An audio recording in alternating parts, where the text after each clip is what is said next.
Guys, this is Matt and with Red Delta Project, and he is nearly reaching his 1,000 videos.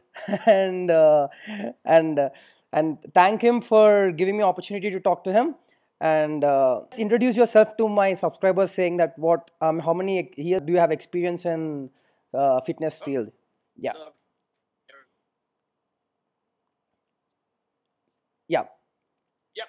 So I've been doing the fitness as a profession for about 12, 13 years now. Okay. Started in Vermont around 2000, Mm, 2001. And okay. it's something that just kind of built up off of a long time history of just being active. I was always active as a kid, Okay. but I was also very lazy as a kid. Didn't really do a whole lot of actual working out and exercise. Like I was always hiking, I was skiing, I Yeah. played basketball at like recess, but I didn't really like work out. Got out of school, then I decided, well, I want to get a little bit more into the actual science of what it is to work out and exercise, and that was how this whole thing kind of came about. It's very good, man. New experience, right? So Always an just well, experience. always active, but I don't know what I'm doing. No, man, you're Yep. doing wonderful, So great. And I have few questions. The first question is, how do you think sure. weightlifting is good in short term and long term? So weightlifting in particular, as opposed to like body weight training, or are you Uh, talking strength training? yeah, strength training by lifting more weights and all stuff. And how do you think, Hmm. yeah, how do you compare with body weight training like in progressive calisthenics? Does it help in Yeah, long term compared to weight training and strength training? yeah. So in the end, the two are just different paths towards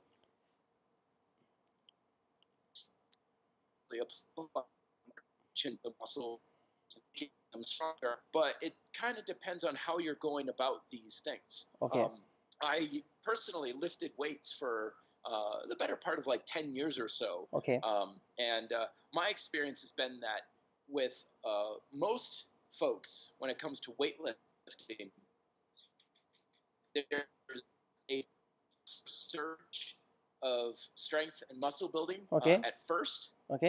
but it plateaus a lot quicker Oh, for most people. And the reason, because when a lot of times, at least when I approach it, I see a lot of folks here at the gym I work at, when they approach strength training, their primary focus is to just keep working harder. So yeah, you know, just you take an exercise and it's like, well, just add more weight or add more reps and just make the body work harder and harder and harder. yeah, And that works very well, but only up to a certain point, yeah, because you have a finite capacity to handle stress yeah, physically and mentally, and just, I mean, you can't just work out all day, every day. You have other yeah, things going on in your life. yeah. So eventually you just reach the point where you just can't keep Pushing handling yourself, yeah, crap. yeah. And for long term, you cannot keep pushing yourself again. So I Okay. see. Yeah, Okay. continue. So yeah. So basically, the point I was trying to make is you've got to improve your skills Okay, in whatever exercise you're doing, be it weights, okay, body weight, or whatever. And the thing is, body weight training often tends to lend itself a little bit more towards skill building than just lifting something lifting. heavy and putting it down. So a lot of times I find that the long-term progress is usually had more by the people who are they don't have to be full-on body weight people who just do body weight, but they incorporate body weight training to a Train. large degree into their program. Yeah, it makes sense. It makes sense because on long term, because you keep on working, we cannot put full time effort on weights. You're definitely right in this. Right. Yeah, there and Oh yeah. such. Yeah, and one more doubt I have. So in long Mhm. term, it's definitely the body weight is far better, and in this field. So I think let's go for other question. Second question: do you think training with a knowledgeable guy, even it's a bit expensive, it is worth going for, Mhm. or is it going for an uneducated guy who just feeds you on taking supplements and giving you maximum result as possible without having any knowledge? which guy do you prefer to train with? I mean, like, I mean your clients, right? Yeah, yeah. I mean, if you ever, yourself, myself, or even the listeners, if you're ever deciding to hire someone, a coach or a trainer or something, the entire job of that individual is to teach you to do something. Something. They're not there to push you. Yeah. They're not there to make you work harder. That's part of it. Yeah. Sure. But you need to learn with every workout that you ever do. Yeah. And if it can teach you something, then they're worth their weight in gold. Because again, your success depends on what's between the ears. Yes. What do you know about the exercise? And if they can teach you, then yeah, definitely worth the money. Because it's like I tell people, I first meet, for training. I was like, I can bring you further in 5 minutes than you may get on your own in 5 years. 5 years. Because I can, if you're like, well, this is how I always do push-ups. I'm like, well, okay, let's move your arms here. Let's change this here. Let's do this a little bit, and let's turn on this a little bit. Suddenly, your push-ups are better now for the rest of your life from what did in the past 5 minutes. Yeah, you're right. But if you just keep doing push-ups the same way for the next 5 years, not a whole lot's going to change. You're right. And I think I always tell my clients that, see, enjoy your workout. You have to enjoy what you do. It's just not, you have to go and push yourself. It doesn't mean makes any difference. The main point is you have to enjoy what you do, right? You have to feel comfortable. Oh, absolutely. Yeah, because it's a long term. If you enjoy it, you can do it for whole life, or you can have to give it up any point of time. If you don't, yeah, definitely that's what I suggest my clients. And I see, the second part is because they think it's expensive, or I would rather go for a cheaper guy. See, see, there's no point if you rather go for a cheaper guy. And quality is cheaper than lower quality at a lower price. Okay. And this is coming from a lot of philosophy that I read. In Japan, I studied Japanese in college and stuff. Wow. And that was one of the base philosophies in the automotive manufacturers. Was they would say, if we can take a part, if we can build a car that's of a higher quality, it might cost us more to build the car, but it's going to be cheaper in the long run because we don't have to fix it. We don't have to. You're right, man. You're right. This works. Stuff like that. So the same thing in fitness. Okay, if you have the choice between a trainer or a piece of equipment, and it's like there's two things, and one is more expensive, but a higher quality, but the long term helps. Much cheaper in the long run. Because oftentimes you'll go with the lower quality one, you'll spend that money. It still won't get you what you want. And then you got to spend more for either more of the cheaper one, or you end up buying the higher quality. After all the fact. You're right, man. Cheaper with the high quality right off the bat. Okay. So it's the honest truth. I mean, you get with the higher quality stuff, and it's cheaper, not more expensive. In long term, then so definitely go for a knowledge guy rather than what he's training you for what you really want to reach your goals. Yeah, and the next one is, do supplements really work? Are they really necessary in long term? See, or just supplement industry is making money out of people's heads? Because I keep on keeping about supplements. There's always multiple answers to that one. Yes, no, and maybe. There's a lot. Sorry, the door's going to be opening here. Okay. Just ignore it. Yeah, sure, no problem. Yeah. There's for the most part, I don't believe that most people are probably going to benefit a whole lot from the supplemental pills and powders and shakes and stuff. For the most part, you're not getting anything from these products that you aren't getting from just food. And you'll probably get more out of food than you will from the supplement. Because you want a lot from food. You want more than just nutrition. It's got to supply more than just vitamins and minerals and stuff. It's got to taste good. It's got to satisfy you. It's got to make you feel good. Make you feel like you did something good. And usually you don't get that from just swallowing a pill.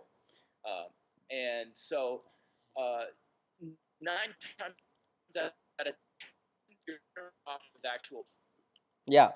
from the other perspectives, sometimes it's just a convenience thing. Like I've had some supplement guys, and this is when you really know that they're honest with you. They're like, look, you get nothing from the protein shake that you're not getting from food, but sometimes food's just hard to make or store or transport, and it's just easier to just make up a quick protein shake and slurp that down. And he's like, if that's the case, like you just want something that's quicker and easier, then fine, that's great. From the supplements that you're not going to get, I don't really think so. If you really needed something that you couldn't get from food, I would question on how well you really needed it. Someone once brought up a couple days ago, they were like, well, in order to get like the amount of fish oil from like a couple of fish oil capsules, you'd have to eat like 7 salmon a day or something like that. And it makes me wonder, it's like, if it was that much, what are the chances that we really need that much? And a lot of times we subscribe to this more is better kind of philosophy, because sometimes with supplements, yeah, you can get 10,000% whatever of vitamin C that you can ever get from an orange or something. But you really got to question yourselves, like, do I even need it? Yeah, that's right. Nutrition, it's just like everything else. There's a diminishing rate of return. More is not always better. It's like with protein. You're not always better off just eating more protein. Every nutrient is on a scale. Some of it will benefit you, but most of it is going to waste. Or consuming more of it may not do that much for you. And at a certain point, it's either a complete waste of time or even harmful. Yeah, even you have a purpose in your workout, and which priority are you giving your workout, and how much productivity are you getting out from the workout? Sure. So each are interlinked with interdependent with each other, right? So sure. Oh yeah. Yeah. So some people say, I don't need any purpose to get my workout done. I just need to build muscle, keep on building muscle. They don't have any priority against. The priority increases. To regular work, they concentrate more on working out 6 days a week. Right. Yeah. So what happens is the main productivity of their work reduces by 50% because they are spending a lot of time in the gym. Yeah. There's definitely always a quality versus quantity deal. Yeah. That you got to manage. Yeah. So what I suggest, do you want to really train 6 days a week or 3 days a week is far better? So you can give time to other. Yeah. I wanted to. It depends so much on what your training looks like and how you're training and what the objectives are. I mean, again, the first P there, the purpose. You got to have a purpose and an objective that you're striving after. Some objectives require more training. Some of them are less training. It really kind of depends on a number of factors. And this is where, the experts and the coaches and the trainers can come into play, is they can help you all figure this out. There's no cookie cutter approach that's going to work for everybody, at least not optimally. Okay. I train myself. My own workouts are, 5-6 days a week. Okay. But they're pretty short. They're not very long. They're like 20, maybe 30 minutes. Like it's more of a fun workout. It's like 10 minutes workout. The shorter, the far better. You right? Sometimes, yeah. But, it depends on what you're doing. Obviously, if you're in a gym or something, I definitely think there's something to be said for get in, get your work done, fulfill the purpose of the workout as quickly as possible, and then get out. Get out, yeah. It's not like your workout becomes more effective because it gets longer. Yeah. If you can do the same thing in 10 minutes that would take you 20, the 20 minutes isn't helping you out. Yeah. And even William Shakespeare said that in delay that there lies no plenty, right? So that is why if you delay, there's no lies no plenty. So it's right, man. Yeah. Yeah, you're definitely right. And online, I've met a guy, he said that, see, I have a pre-workout when I get up. I had a post-workout after workout. I had BCAAs. Then what do you have in the lunch, bro? I said.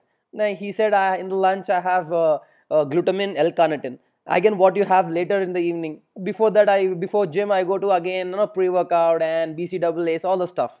So when do you really eat, bro? I said.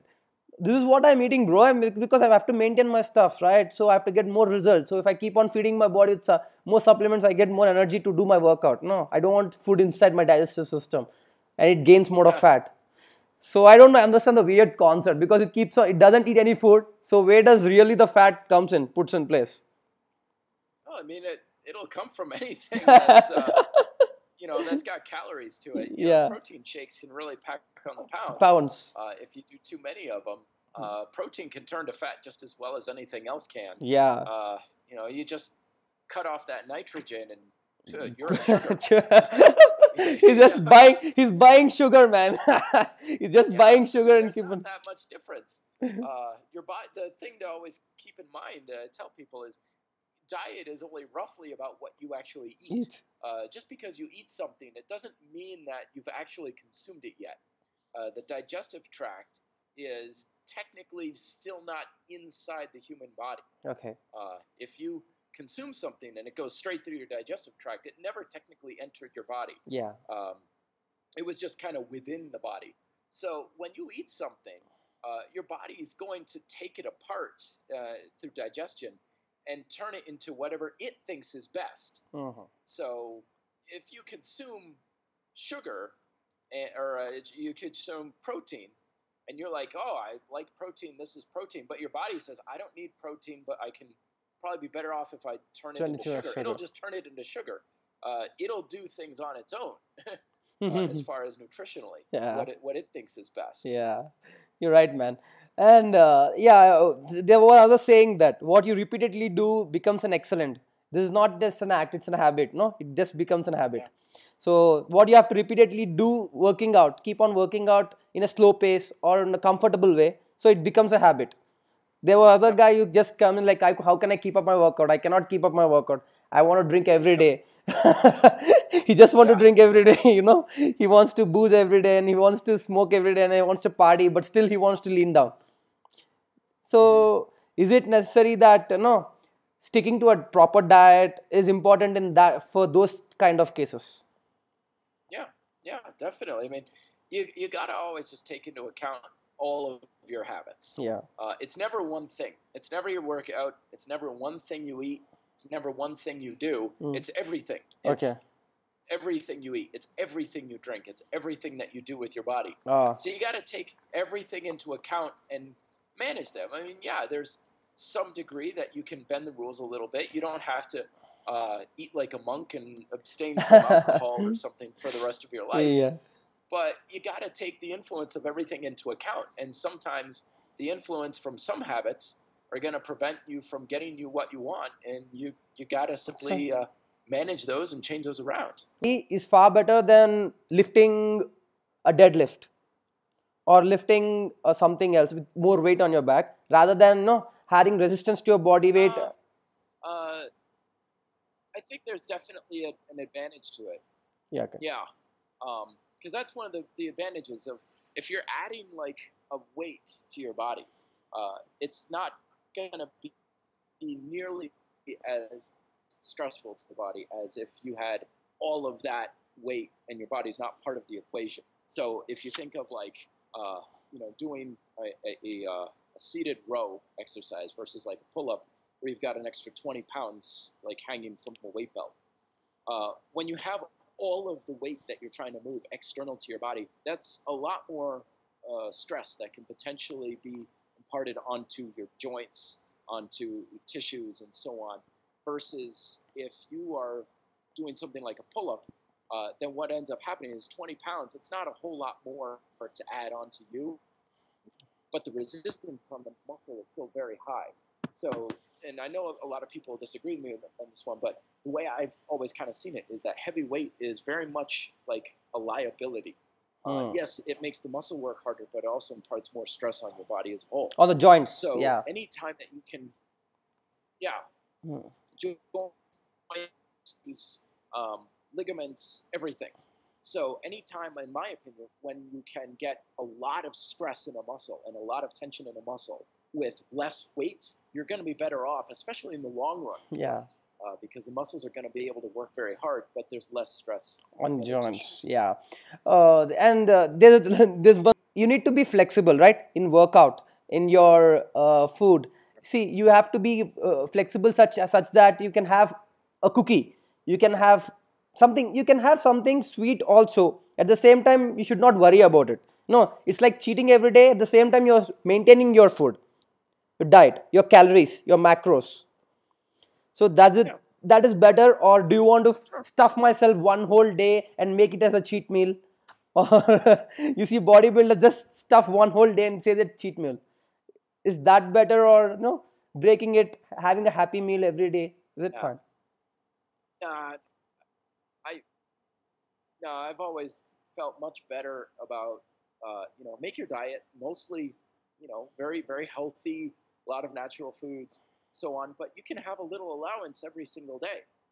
I think you're going to be better off with it. And if you have a little bit of something happen every day, that's a lot easier for both your body and mind to handle, as opposed to long stretches without, and then a lot all on at once, and then long stretches without, and then a lot on like once. It's a lot healthier way to go about it. Okay. So that was. I've recently started a website, bro. It's mifitness1.com. It's a website. You can just go through my just yeah. This is want any give me any suggestions in the style of making it or any other stuff. I really want to take in some inputs from you. If you can help me out. Sure. If you're adding some workouts, yeah. If you design some workouts, so we can collaborate. Collaborate. Yeah, yeah, definitely. I just want to do that. Send me the link on the Twitter there. Yeah, definitely, bro. It'll be a pleasure Send me the to. link, I'll click on it. We'll go back and forth. Yeah. Yeah, guys, this is Matt, and I thank him for giving me such a pleasure time to connect with me, and hope we meet, catch up again soon. Have many talks like this, and thanks for communicating, Matt. See ya. Thank you. Yeah, love you. Peace out. Yeah, see, man. Bye. Yeah.